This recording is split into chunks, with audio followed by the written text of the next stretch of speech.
Israel మధ్య మళ్ళీ భీకర యుద్ధం ప్రారంభమైంది. సీజ్ ఫైర్ తర్వాత ఇజ్రాయెల్పై మొట్టమొదటిసారి ఇరాన్ మిసైల్ అటాక్ పాల్పడింది. ఇరాన్ దాడులతో ప్రతీకార దాడులు మొదలుపెట్టింది. ఇజ్రాయెల్ నెతన్యాహు ప్రతీకార దాడులకు దిగాడు.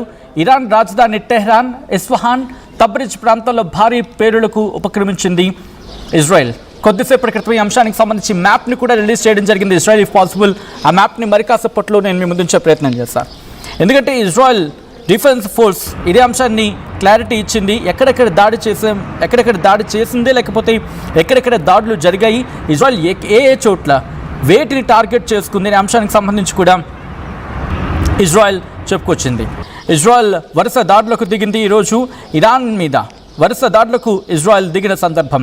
కొద్దిసేపటి క్రితం ప్రధాని బెంజమిన్ నెతన్యాహు ఈ అంశానికి సంబంధించి ఆయన రియాక్ట్ అయ్యారు. దాడుల మీద ఇటు ప్రధాని నెతన్యాహు కూడా ఇప్పటికీ కీలక సమావేశం నిర్వహించారు. ఉన్నతాధికారులతో మాట్లాడుతున్నారు. ఎప్పటికప్పుడు అక్కడ పరిస్థితులని అడిగి తెలుసుకుంటూ ఉన్నారు ఆయన. ఈ నేపథ్యంలోని ఈ భీకర దాడులకు దిగింది ఇజ్రాయెల్. భారత్ కూడా అంశం మీద రియాక్ట్ అయింది. ఇరాన్ ఇజ్రాయెల్ మధ్య ఇంకోసారి ఉద్రిక్తతలు నెలకొన్న నేపథ్యంలో ఇటు భారత ఎంబసీ, ఇండియన్ ఎంబసీ కూడా అడ్వైజరీని జారీ చేసింది. తక్షణమే ఇరాన్ను వీడాలంటూ అక్కడ భారత పౌరులకు సూచించింది.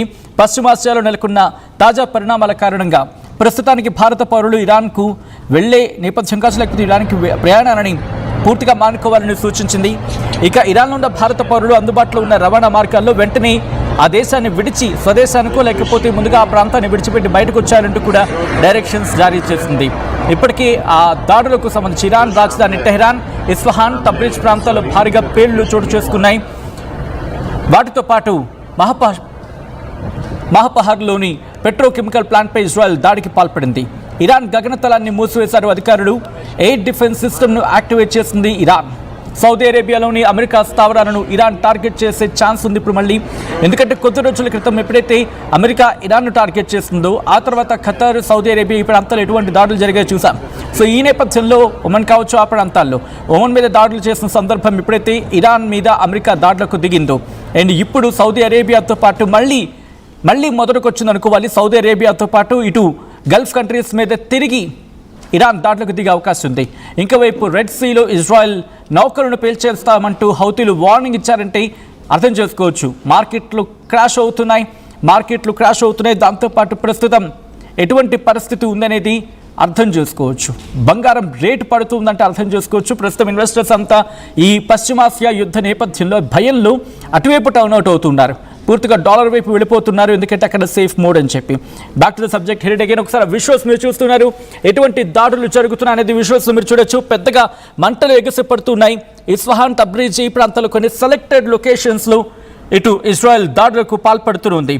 ఇజ్రాయెల్ ఎయిర్ ఫోర్స్ కూడా అంశం మీద రియాక్ట్ అయింది. ఇజ్రాయెల్ ఎయిర్ ఫోర్స్తో పాటు వాళ్ళ డిఫెన్స్ సిస్టమ్ పూర్తిగా యాక్టివేట్ అయింది. ఇజ్రాయెల్ ఎయిర్ ఫోర్స్తో పాటు ఇప్పటికీ ఆ దేశ ప్రధాని బెంజమిన్ నెతన్యాహు కూడా ఈ అంశాన్ని తీవ్రంగా పరిగణించడం జరుగుతుంది. ఈ ఉద్రిక్తతల నేపథ్యంలో ఆ ప్రాంతాల్లో అంటే ఇరాన్కి సంబంధించి కీలకమైన ఆ ప్రదేశాల్లో ఉన్న వాళ్ళందరూ కూడా వెంటనే ఆ ప్రాంతాన్ని విడిచిపెట్టి రావాలని భారత్ ఇప్పటికే డైరెక్షన్స్ ఇచ్చిందిగా విజువల్స్ మీరు చూస్తూ ఉన్నారు. ఇస్ఫహాన్ కావచ్చు, లేకపోతే నతాంజ్, అక్కడ న్యూక్లియర్ ప్లాంట్కి సంబంధించి మాట్లాడుకుంటూ ఉంటాం. ఈ ప్రాంతాలను కూడా టార్గెట్ చేస్తుంది. ఇజ్రాయెల్ ఇప్పటికే చెప్పుకొచ్చింది మేము విడిచిపెట్టమని చెప్పి. అయితే ఎక్కడ స్టార్ట్ అయింది అనేది మాట్లాడుకునే సందర్భంలో మీకు గుర్తుంటే కనుక ఇజ్రాయెల్ లెబనాన్ మీద దాడులు చేస్తున్న క్రమంలో దాడులు చేస్తున్నప్పుడు అక్కడ హౌతీని విడిచిపెట్టే హౌతీలు అలాగే హమాస్, హెజ్బుల్లాను విడిచిపెట్టామని చెప్పి ఇజ్రాయెల్ వార్నింగ్ ఇచ్చిన తర్వాత లెబనాన్ మీద మీరు దాడులు చేశారు కాబట్టి ఇది సీజ్ ఫైర్ వైలేషన్ జరిగినట్టే, కాల్పుల విరమణ ఉల్లంఘన జరిగినట్టే అని చెప్పి ఇరాన్ భావించి ఆ తర్వాత దాడులకు దిగింది. అండ్ ఈ క్రమంలో అమెరికా అడ్వాన్స్గా ఒక మూవ్ వేసింది, ఒక అడుగు వేసి లేదు వీళ్ళు ప్రమాదకర స్థాయికి చేరుకునే అవకాశం ఉంది, మళ్ళీ యుద్ధానికి సంబంధించి సన్నద్ధమవుతున్నారు కాబట్టి ఇక తప్పని పరిస్థితుల్లో మేము దాడులు చేస్తున్నామని చెప్పి ఇరాన్ మీద దాడులకు పాల్పడ్డామని చెప్పి అమెరికా చెప్పుకొచ్చింది. అండ్ ఇదే అదునుగా తీసుకొని ఇప్పుడు ఇజ్రాయెల్ మళ్ళీ ఇరాన్ మీద దాడులకు దిగింది. ఈ క్రమంలోనే దాడులు తీవ్రతరం అవుతూ ఉన్నాయి. ఇరాన్లోని కీలక స్థావరాలని టార్గెట్గా చేసుకొని ఇప్పుడు ఇజ్రాయెల్ దాడులకు దిగింది. ఒకసారి ఆ విజువల్స్ చూద్దాం.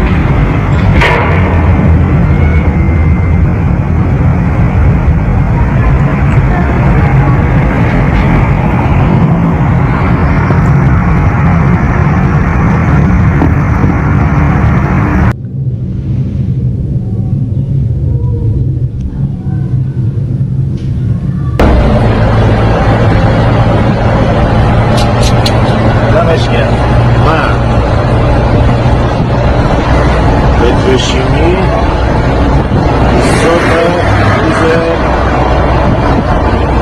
دوشنبه حمله اسرائیل రైట్, అది ఇజ్రాయెల్ కొద్దిసేపటి క్రితం జరిపిన దాడులు ప్రతీకార దాడులుగా మాట్లాడుతుంది ఇజ్రాయెల్. ఇక్కడ ఏం చెప్తుందంటే ఇజ్రాయెల్ చెప్తున్నాను, dozens of air force fighter jets guided by military intelligence completed a short time ago an extensive strike against the strategic defense system of the Iranian terror regime. In recent time, defense systems were deployed in several different areas in Iran as part of the regime's activity to restore its detection and defense capability that were damaged in Operation Roar of the Line. The strike led to the destruction of these systems. In Operation Roar of the Line, the IDF struck deeply at the defense system of the Iranian terror regime. The completed strikes help to further deepen the Air Force's freedom of action in Iranian space అంటూ కూడా ఇటు ఇరానే స్వయంగా చెప్పుకొచ్చింది ఎక్కడ దాడులకు పాల్పడ్డారు, ఎక్కడెక్కడికి దాడులకు దిగింది, ఏ సందర్భాల్లో ఎక్కడెక్కడ దాడులకు దిగాల్సి వచ్చింది అనే అంశానికి సంబంధించి ఇరాన్ స్వయంగా చెప్పుకొచ్చింది. గత 2-3 గంటలుగా అప్డేట్స్ కొనసాగిస్తుంది. Air force guided by military intelligence struck a short while ago several targets in the petrochemical complex in మాషర్ ఇరాన్కి సంబంధించి సౌత్ వెస్ట్రన్ ప్లేస్లో ఉన్న మాషర్లో ఉన్న పెట్రోకెమికల్ కాంప్లెక్స్ని టార్గెట్ చేశామని చెప్పి ఇజ్రాయెల్ చెప్పుకొచ్చింది. దాంతోపాటు ఇంకా ఎటువంటి ప్రాంతాన్ని టార్గెట్ చేసింది అనేది కూడా ఇజ్రాయెల్ తన సోషల్ మీడియా ఖాతా ఎక్స్లో చెప్పుకొచ్చిందంటే అర్థం చేసుకోవచ్చు. ఇప్పటికే కొన్ని ప్రాంతాలు ఐడిఎఫ్ ఐడెంటిఫై షార్ట్ వైల్ ఎగో అని చెప్పి missiles were launched from Iran towards the territory of the state of Israel అని చెప్పుకొచ్చింది. ఇటు ఇజ్రాయెల్ డిఫెన్స్ ఫోర్స్ ఐడెంటిఫై చేయడం జరిగింది, మిజైల్స్ ఇరాన్ నుంచి లాంచ్ చేయడం జరిగింది, అవి ఇజ్రాయెల్ వైపు వస్తున్నాయి. దీంతోనే మేము తిరిగి ప్రతీకార దాడులకు దిగామని చెప్పుకొచ్చింది. మీరు చూడొచ్చు, ఇది ఇజ్రాయెల్ డిఫెన్స్ ఫోర్స్ ఇరాన్కి సంబంధించి రిలీజ్ చేసిన వీడియో. అది ఆ లొకేషన్స్ మీరు చూడొచ్చు, వాళ్ళ భాషలో అది రాసుకొచ్చింది ఎక్కడెక్కడ దాడులు జరిగాయి అనేది మీరు చూడొచ్చు. ఏ పాయింట్స్ని దాదాపుగా వాళ్ళకి న్యూక్లియర్ పాయింట్స్, అలాగే వాళ్ళ పెట్రోకెమికల్ ఫ్యాక్టరీస్, ఇవి ఉన్న కీలకమైన ప్రాంతాన్ని టార్గెట్ చేసుకుంది ఇజ్రాయెల్. అంటే ఏ స్థావరాన్ని టార్గెట్ చేస్తుందో విజువల్స్ పైన మనకు అర్థమవుతుంది. వాళ్ళ డిఫెన్స్ సిస్టమ్ ఉంది, పెట్రోకెమికల్ ఫ్యాక్టరీస్ ఉన్నాయి, దాంతోపాటు న్యూక్లియర్ లొకేషన్స్ అవి. వాటితో పాటు యుద్ధానికి సంబంధించి సన్నద్ధమవుతున్న తరుణంలో ఆ మ్యానుఫ్యాక్చరింగ్ యూనిట్స్ కావచ్చు, లేకపోతే గ్రౌండ్లో అంటూ ఉంటాం కదా, సొరంగాల్లో దాచిపెట్టుకున్న ఆ యుద్ధ సామాగ్రిని కావచ్చు, వాటిని టార్గెట్ చేసుకుంది. ఆ మిజైల్స్ని కూడా చూపించింది. మీరు చూడొచ్చు ఏ మిజైల్స్ ఉన్నాయి, వాటిని ఎక్కడెక్కడ టార్గెట్ చేసామని చెప్పి. మీరు చూస్తే వాళ్ళ air defence system, maximum air defence సిస్టమ్నే టార్గెట్ చేసినట్టుగా భావించవచ్చు. ఆ విజువల్స్ మీరు చూడొచ్చు. ఈ ఎయిర్ డిఫెన్స్ సిస్టమ్ ఆ మిజైల్స్ ఉన్న లొకేషన్స్ని టార్గెట్ చేసుకుంది ఇజ్రాయెల్. ఇరాన్ మీద ప్రతీకార దాడులకు దిగింది. ఈ కథను మిమ్మల్ని కాస్త కలవరపరచచ్చు, అయితే మిమ్మల్ని కలవరపాటు గురి చేయడం ఆర్టీవీ ఉద్దేశం కాదు. కానీ ఇటువంటి కథనాలు చూసినప్పుడు కాస్త కలవరపాటు గురి అవకాశం ఉంటుంది. కాబట్టి దీనికి సంబంధించి తగిన జాగ్రత్తలు తీసుకోవాలని ఆర్టీవీ సూచించడం జరుగుతోంది. This is disturbing content, viewer description is highly advised. Israel release చేస్తున్న లేటెస్ట్ వీడియో అది. ఇజ్రాయెలే చెప్పుకొచ్చింది ఎక్కడెక్కడ దాడులు చేస్తాం, ఎందుకు దాడులు చేస్తాం, ఏ విధంగా దాడులు చేస్తాం, ఎందుకు దాడి చేయాల్సి వచ్చింది, ఏ లొకేషన్స్ని టార్గెట్ చేసుకున్నాం.